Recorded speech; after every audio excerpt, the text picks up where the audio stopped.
Hey guys, this is EJ Holland with the Wolverine.com, and we're back with another Wednesday live recruiting show. I am doing the Q&A tonight, which means I am answering all your recruiting questions. Before we dive into this week's show, I do want to remind you guys that our sponsor, Vitamin Energy, is a naturally caffeinated energy shot that nourishes your body with vitamins, supports healthy weight loss, and boosts energy for 7+ hours with no jitters or sugar crash. I use Vitamin Energy all the time when I'm on the road traveling. It keeps me awake, especially when I get no sleep going around the country seeing top prospects for the Wolverine. It's a naturally caffeinated shot. It's gluten free. It has zero sugars and artificial flavors, zero carbs. There's something for everyone. There's no jitters, no crash. It supports gut health. It's energy with benefits. Check them out at vitaminenergy.com and use the promo code Wolverine BOGO. You buy one, you get one free with promo code Wolverine BOGO at vitaminenergy.com.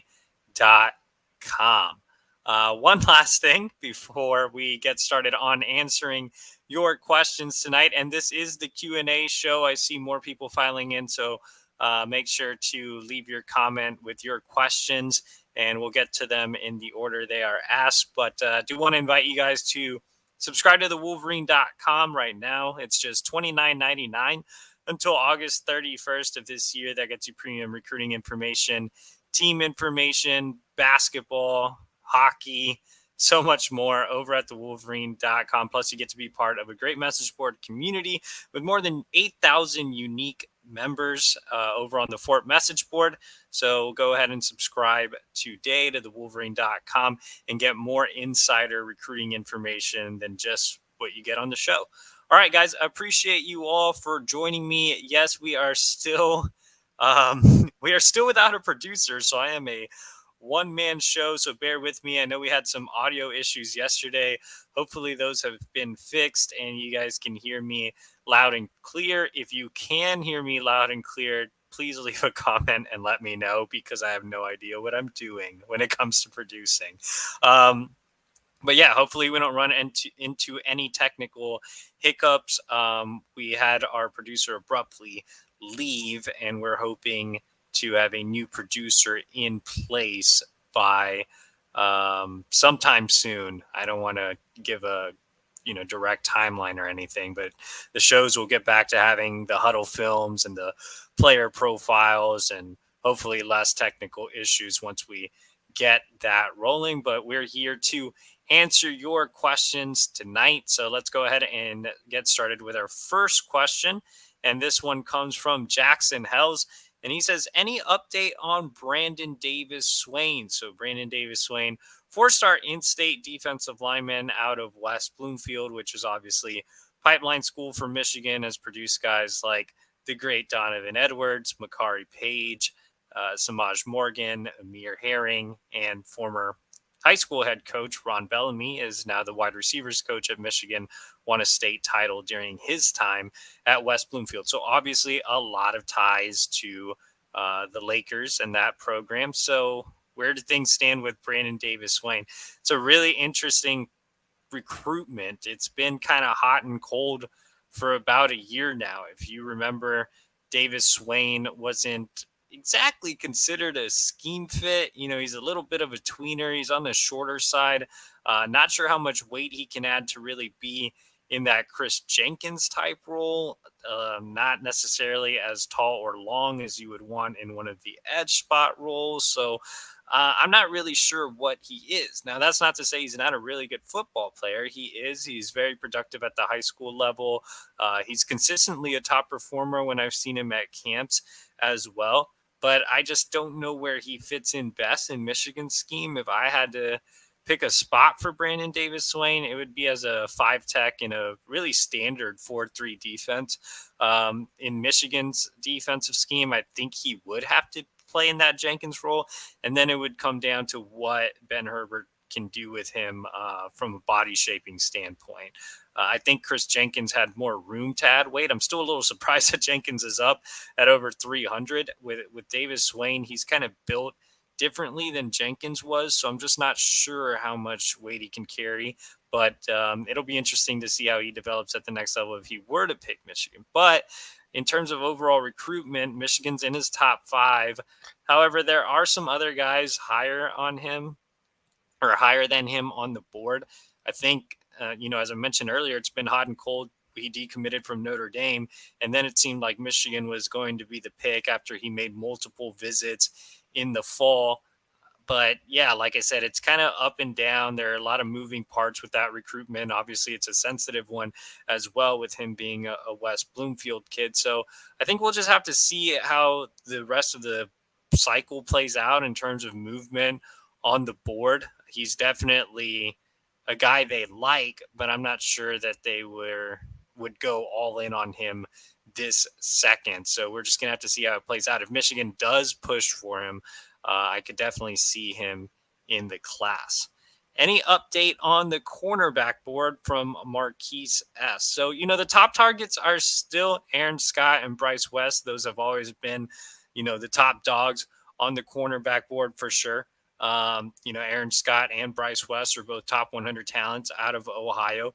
It's always going to be tough to pull those guys. When you look at Bryce West, he's a Glenville kid. That means you have Ted Ginn Sr. there, Ted Ginn Jr., who everybody knows was a star at Ohio State. And I still think there's a lot of Ohio State influence at Glenville. So I think it's going to be really tough to pull Bryce West away from the Buckeyes, especially since he's been considered an Ohio State lean since as far back as I can remember. I think the first time I saw Bryce West live was at the Under Armour camp in Columbus last year, and there was a lot of Ohio State buzz there.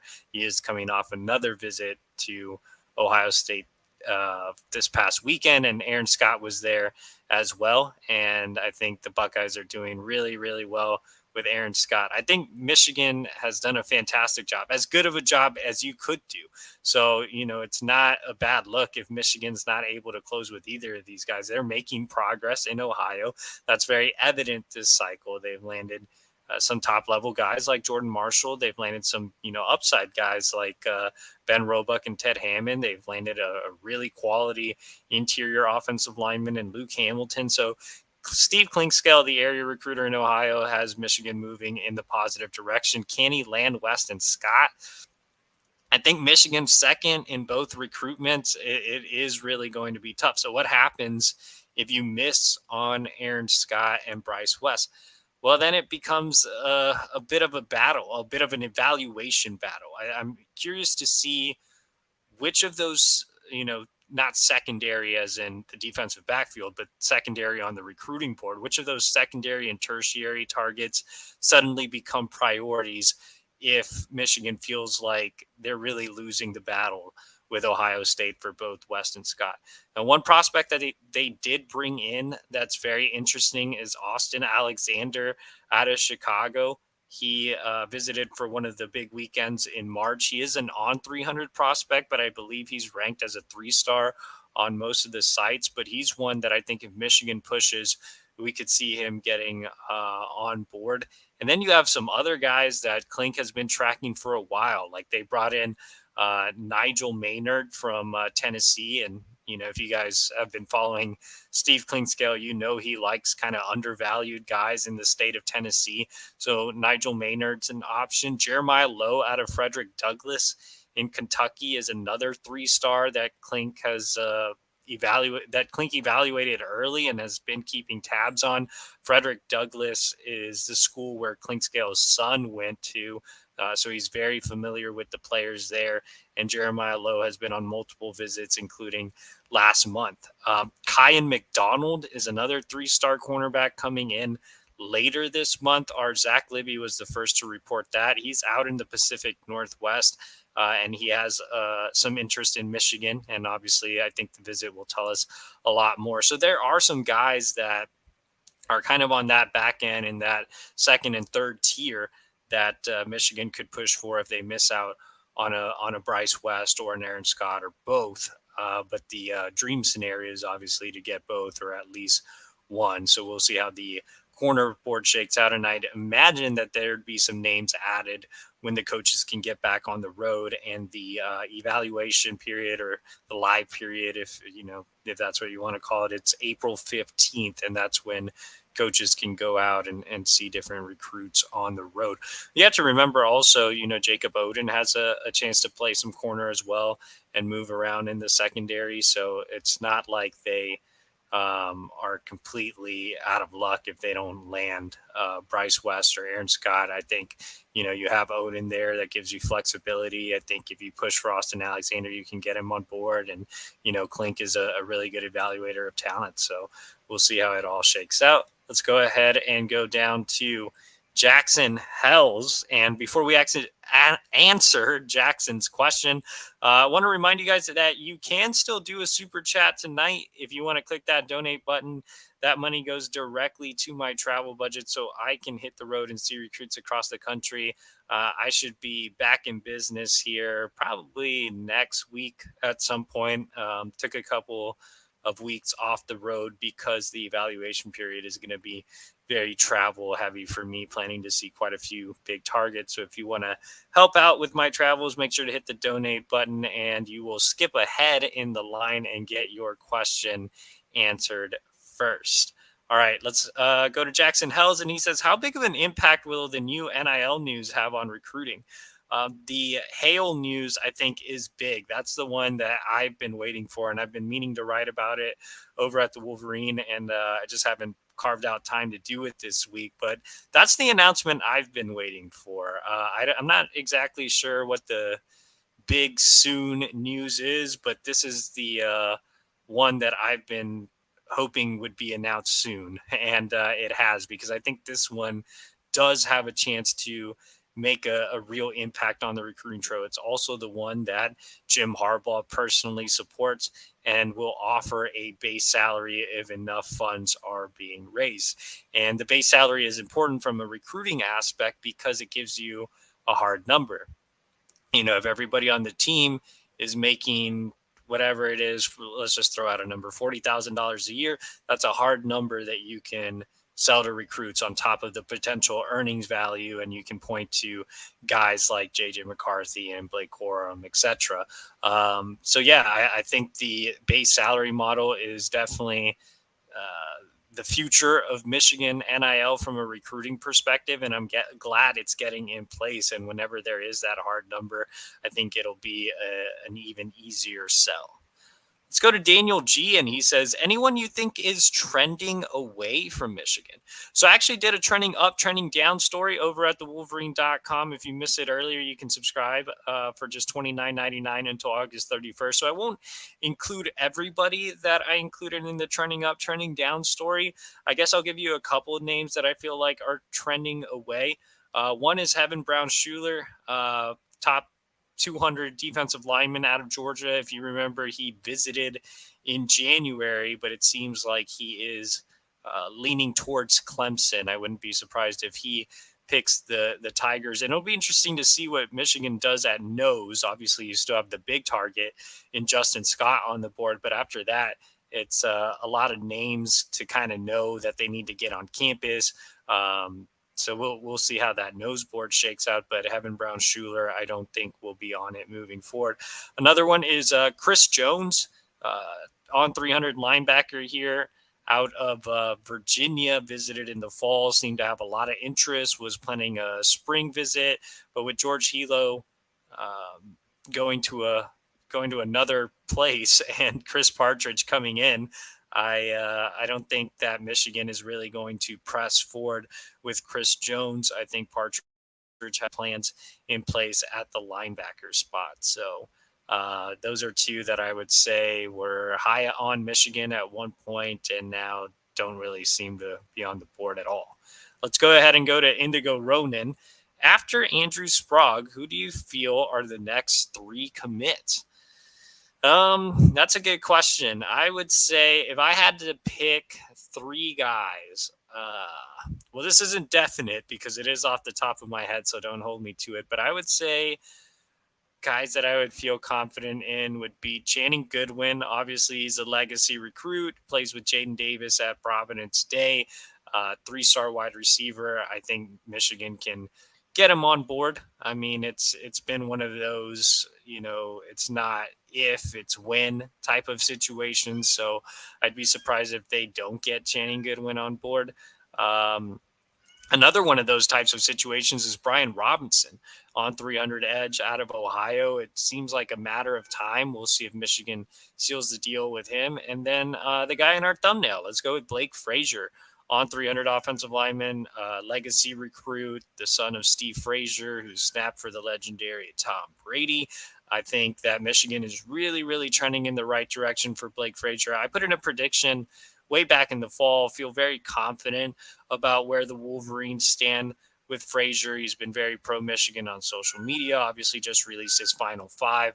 And I think Michigan is the team to beat. He really loved his multi-day visit to Michigan last month. So I think Frazier, who doesn't really have a true timeline, could potentially jump on board and be a leader, especially with offensive line spots going fast. Hop in and get on board while you can. Let's go ahead and go down to Indigo Ronan, who has another question, and he says, "What does our edge board look like, and who is most likely?" Well, there are a lot of names on the edge board. I would say probably the most likely is Brian Robinson for the bigger edge spot. But in terms of what the board looks like, I mean, there are a lot of names. So off the top of my head, I mean, you obviously have the elite guys.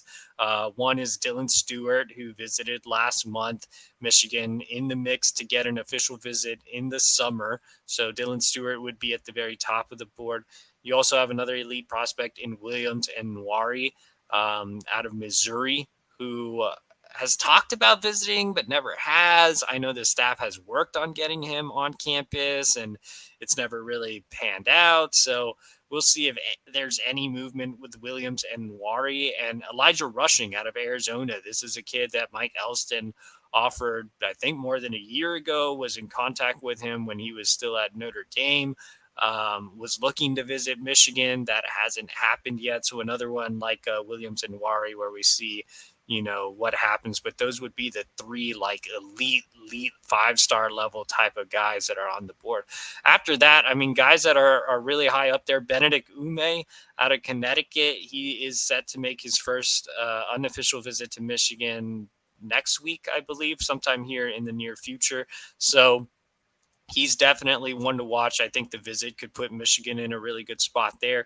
Darian Mayo, top 100 on 3 out of only good counsel. Michigan has obviously had success there in the past with Chris Jenkins and is trending in the right direction for top linebacker target Aaron Childs as well. So definitely think Darian Mayo is a big time target on the board. They would love to land him. And then after that, it's just kind of a long list of names. Kellen Lindstrom, D.D. Holmes. Like there's a lot of guys after that, but those would be the bigger names to know, I guess. Let's go ahead and get to the super chat. And we have one that is from Jonathan Rogers. And he donated $5, but your question did not appear, Jonathan. So if you want to ask a question, well, it looks like you had a question before that. So maybe this is the question you meant to ask. All right. Well, I appreciate your $5, Jonathan Rogers. And he asks, EJ, are you feeling any better about Benjamin Hall with the reports from him from spring practice? Well, obviously, Ben Hall had a big spring game, and that's definitely positive to hear. We're talking about a guy that was a third string on his high school team, but Mike Hart believed in his early evaluation, even when other schools cooled on him, when he was benched on his own high school team. You have to remember Ben Hall was a team captain going into his senior year and was benched. And again, Hart just stuck with him and believed in him. And so you saw flashes of what he could become at the spring game. Now, I'm still a little neutral on it. It is the spring game. It is practices. There were a lot of big practice reports where they were like, EJ, you missed your evaluation on Greg Crippen. He's going to be a star because of these practice reports. And that, still hasn't happened. So I think we just have to wait and see. But it's definitely positive to see Benjamin Hall making up some ground there and putting together a really good performance. You know, he is a great kid. I mean, he was a team captain for a reason. He was also super respectable. He did a great interview for the recruiting edition of our magazine. So I have no ill will towards Ben Hall. He was just really tough to evaluate because he was, you know, third string on his high school team. He was a guy that was built like a tank, but kind of avoided contact. Now, I said if Mike Hart can get him to run over people, then yeah, I think there could be something with Ben Hall, but it's definitely positive to see him putting together that performance. As much flack as I got on social media, I'm still very happy that Ben Hall put together that performance. Anytime I write negative evaluations, for the most part, I'm not going to write. I'm gonna not going to say every single time, but for the most part, I really hope kids, you know, outperform the evaluation I give them, especially kids like Ben Hall, who is always great. And I think you know that Ben Hall received a lot of criticism, not only from pundits like myself. I mean, it's not like I was the only one that didn't have Ben Hall ranked very high. He was ranked in the 1000s by the end of the cycle. And I know he got a lot of flack from the fan base and stuff as well.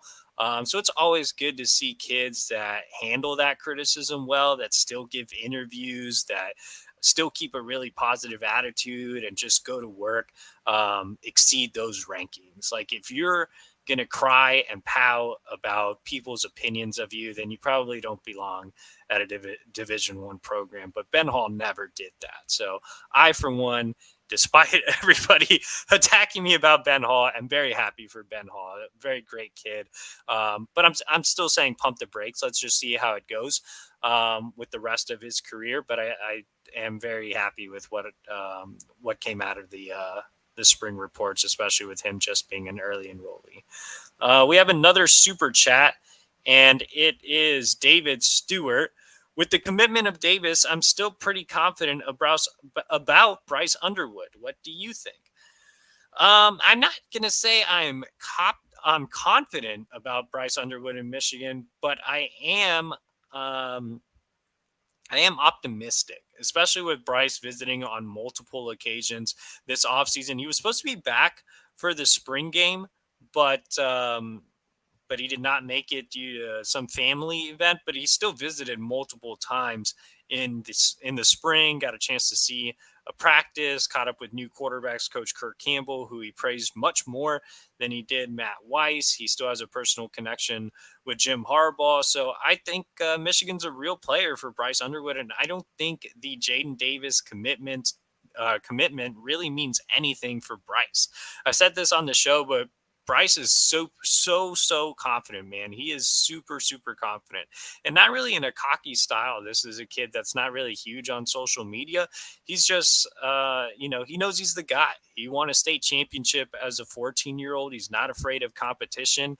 I think that Bryce Underwood would embrace having a quarterback battle with Jaden Davis. So I don't think it's going to have any negative impact on Bryce Underwood. I think he's going to make the best decision for himself. I actually talked to Bryce Underwood's quarterback trainer, Donovan Dooley, and he gave me a great quote about it. He said, every time Bryce goes out and he visits a school, whether it's Michigan or another school, and the coaches tell him, hey, we have this guy coming in, or we have this young guy on the roster or whatever, Bryce looks him in the eye and says, I'll beat him out. And that's the type of attitude that Bryce has always had. So I don't think it's really going to matter,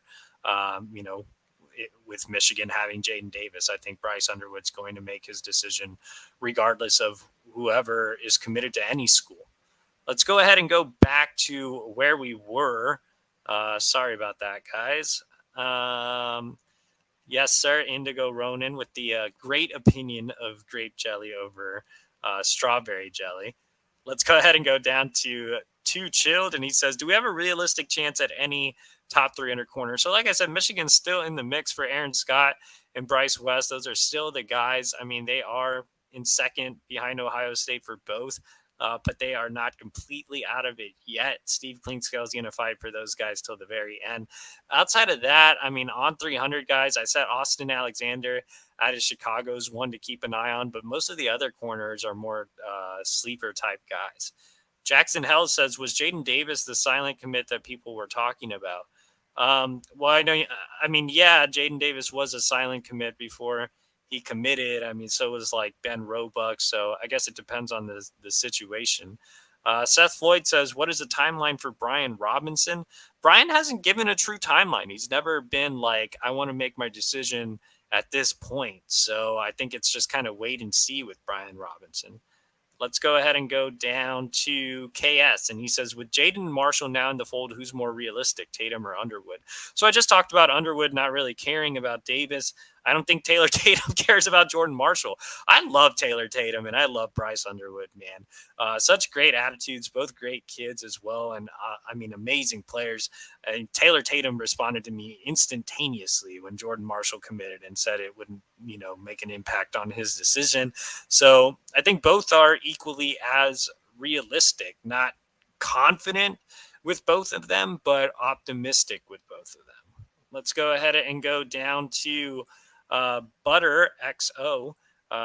Shout out to Butters from South Park. And he says, where does Michigan stand with David Sanders, the number one offensive lineman from Providence Day? They had to get him on campus for a visit. Michigan was his first offer. Obviously, you have the Providence State connections. Jonathan Goodwin, Channing Goodwin's dad and former Michigan offensive lineman, is his current offensive line coach at Providence Day. So that's a great connection. Obviously, you have Jaden Davis committed, but they still have to get him on campus. I think we'll know more after that, but it looks like he likes some of these Southern schools a lot, especially Georgia. So we'll see.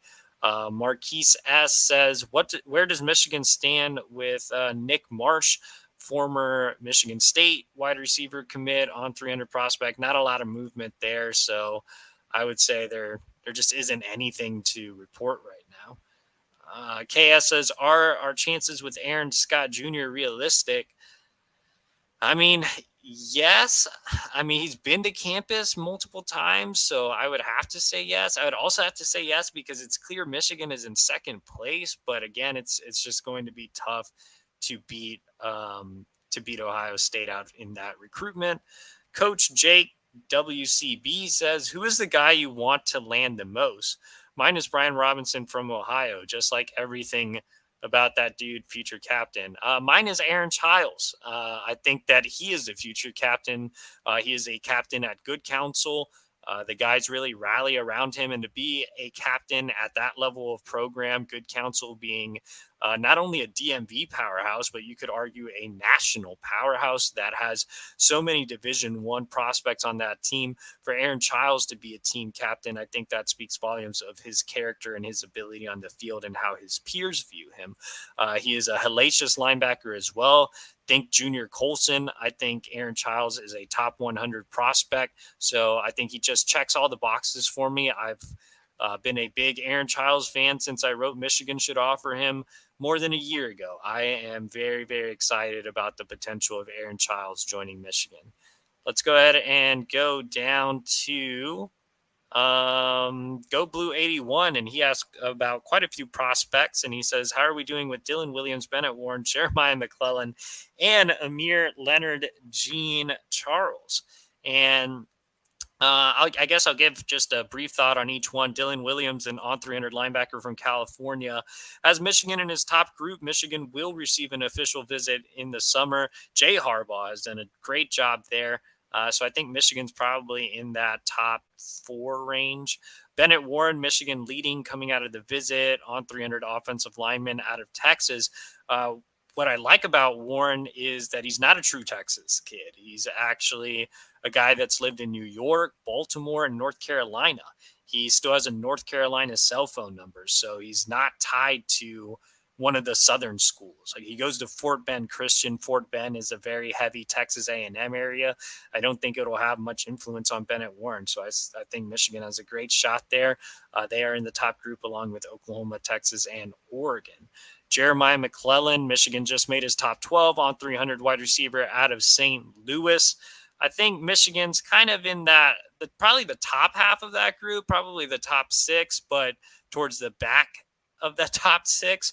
I think right now Ohio State is the leader. Notre Dame is high up there as well. So still some work to do with McClellan. But he did visit twice last year. He told me he's trying to get back to campus. I had a story up on Jeremiah today at the Wolverine.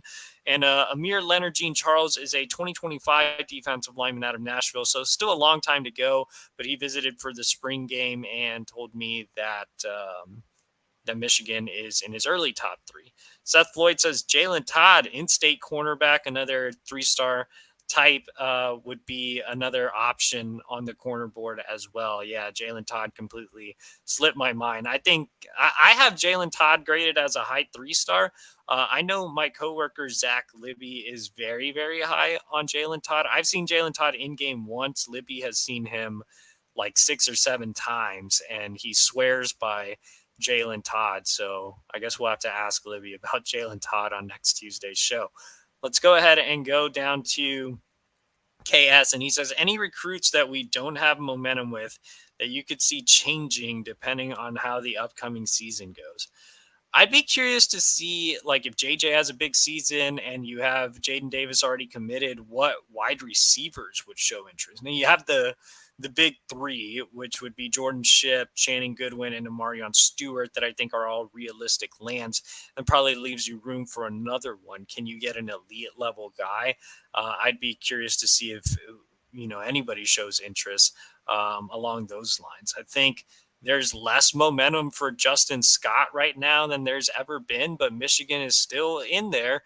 I reported that Michigan is trying to get him in for an OV the weekend of June 13th. That is close to being nailed down, so maybe they can get some momentum rolling with Justin Scott again. Remember, he visited last fall for the win over Michigan State, so that's one that they could get back in on, and maybe they do make movement for an Aaron Scott or Bryce West. I mean, those are two guys that, again, have Michigan second, so maybe a strong season, another win over Ohio State, maybe that moves the needle for one of them or both of them. Let's go ahead with Go Blue 81. He says, any chances with Brandon Baker? He's visiting this Friday. So Brandon Baker, the number one offensive tackle in the country out of National Powerhouse Modern Day in California. He is visiting this weekend, but I do think Michigan's chances are fairly slim. But you never know. I mean, offensive linemen go into visits and just come out blown away. They see the Joe Moore Award. They sit down with Sharon Moore. They watch the film and look at Michigan's offensive line from last year. So maybe Michigan will really raise its chances with Brandon Baker. As of right now, they are on the outside looking in. We are going to go with rapid fire, guys. If you want your questions answered with a more extended answer, now is your chance to hit the donate button and get a super chat in before we end the show. We had a super chat come in right away. Jim Prindable says, EJ, the 2024 class looks really good for offensive line. Do you see Michigan getting a true center in this class? So thank you, Jim. We appreciate your $6. Again, when you hit that super chat button, it donates directly to us, and that money goes to our travel budget so we can see recruits around the country. And I plan on having a very busy late April and May, seeing top targets around the country. So excited about that. And thank you, Jim. Yeah, I think it's going to be interesting to see which center Michigan takes. I think they are going to take a true center despite, the numbers growing along the offensive line, but they've really, really wanted a true center for the majority of this cycle. The names to know here, Daniel Cruz is probably the highest rated out of Texas. He has yet to visit, but he's a guy that's been high on the board for a while. He is friends with Blake Frazier, so if Frazier hops on board, I think that maybe he can convince Cruz to visit with him. But that's obviously a lot of speculation. Right now, Michigan on the outside looking in for Cruz. The more realistic center targets, there's 3 of them. One is Walt Claire Flynn out of Georgia. He was a youth football teammate of Michigan quarterback commit Jaden Davis. He visited this winter. And I do think that Michigan's still in a really good spot there. I think Michigan will get an OV. Kyle Altuner out of Good Counsel. Obviously, again, you have the Chris Jenkins connection. Altuner was just on campus last month. The visit was terrific. I think Altuner is the most undervalued of the center prospects. I really like Altuner. He plays tackle for Good Counsel, and he's an absolute bully. He's rated really low, like in the 700s. But please go watch Kyle Altuner's film, and I promise you will get excited. Jake Warnera out of Florida is the other center target. He's been to Michigan twice, including this winter. He is another Zach Libby favorite, so he's another option. He's planning to release his top schools soon, and we do expect Michigan to be on it. All right, guys, if you want to jump the line and get your question in, we are going into rapid fire mode since we've passed time. So please get your super chats in if you have them. Let me just go back to where we left off. All right, we're going rapid fire here. Seth Floyd, why hasn't Michigan pursued Nick Marsh? I just think there are a lot of moving parts there. So, we'll see if anything shakes later in the cycle. Don't want to get too much into it. You had a question before that. My bad. If you were to guess today, how do you think the offensive line class will come out to be in terms of numbers? Who will be in it? I think that you'll probably get to 6 at this point. Obviously, you have Luke Hamilton, Ben Roebuck. I think Andrew Sprague will jump on board. I think Michigan will land Blake Frazier. That's 4. I think they take one of the centers I just talked about. That's 5. And, if you can get a Bennett Warren or a Michael Uini or someone like that, you'll get to 6. Max Anderson, I totally forgot about, on 300 interior offensive linemen. I mean, it's possible to get to 7 for sure. Let's go ahead and go down to KS. Do you think we get Jordan Shipp? If I had to put in a prediction today, I would say yes, but, Michigan still has some work to do to close the deal there. Let's go ahead and go down to Mike Gee, and he says, EJ, your thoughts on Bryce Underwood? Bigger picture, can we open up that pathway from Belleville High to Ann Arbor? I think the path can be open with Jeremiah Beasley. On 300 linebacker, just visited for the spring game. Michigan trending in the right direction. But in terms of Bryce, I mean, I love Bryce. I think him and David Sanders are the 2 best prospects in the country in 2025. And I mean, if you land a Bryce Underwood, the floodgates open for sure. And I think that obviously rebuilds the relationship at Belleville, which Steve Klinkscale and Ron Bellamy have already been doing a great job of doing. Let's go down to... I think a lot of these are comments. Eric Lett, any news on Taylor Tatum? So Taylor's in the middle of his baseball season. He's not doing a lot of recruiting stuff. He did just visit Georgia, but as of right now, Michigan is still in the mix, still looking at a summer OV. Too chill. Do you think Zeke Berry would be good at corner? I remember he was more of an athlete in high school that could play anywhere in the secondary. Maybe. I mean, I really like him in a nickel type of role. I think with Zeke, he just brings so much to the table, so much versatility. The biggest issue I had with Zeke was just staying healthy, man. If that guy can stay healthy, the sky's the limit for him. P. Maximus, is AJ Henning hurt? I didn't hear his name, and I saw Samaj Morgan on a reverse play call during the spring game and practicing returning punts. So I don't cover the team, so I don't know the extent of his injury, but I do know he had a brief timeout at some point this spring, I guess here later towards the spring game, and he was out with an injury. He actually spent some time with some of the recruits. Let's go with Marquise S. Any big names going to take their recruitments into the fall? Taylor Tatum said he was going to take his recruitment into the fall, so he's probably the biggest name. I know Justin Scott was planning a summer decision that could maybe turn into fall, but I'm not really too positive. I would say that the biggest guy that comes to mind is Taylor Tatum taking it deep. Seth Floyd says, did Sam Webb have a beef with you guys? Yes, he did. He really went crazy, man. He's a broken man right now. Let's go to Alex Tucker, and he says, who will be the surprise commit of this cycle for Michigan? Obviously, this isn't a guarantee, but I would go with Zaquan Patterson, top 100 safety out of Miami, same school as 2025 commit. Chris Ewald was just on campus last month. Jay Harbaugh doing a really nice job there. Steve Klinkscale doing a great job there as well. I would pick him probably as a potential surprise commit. And then our last question comes in from Eric Clad, and he says, do you think Michigan finishes with a top 5 class? They're top 5 right now. I think they finish top 10 for sure, and will definitely have a chance at a top 5 class, depending on, what some of these other teams do. Michigan's kind of getting high up there in commit numbers compared to some of their peers that are also highly ranked, but I do think they'll have a shot to finish top 5. Either way, I do think it'll be a top 10 class. All right, guys, I appreciate you all for joining me tonight. Hope you guys enjoyed the show. As always, subscribe to the Wolverine.com. Just $29.99 until August 31st.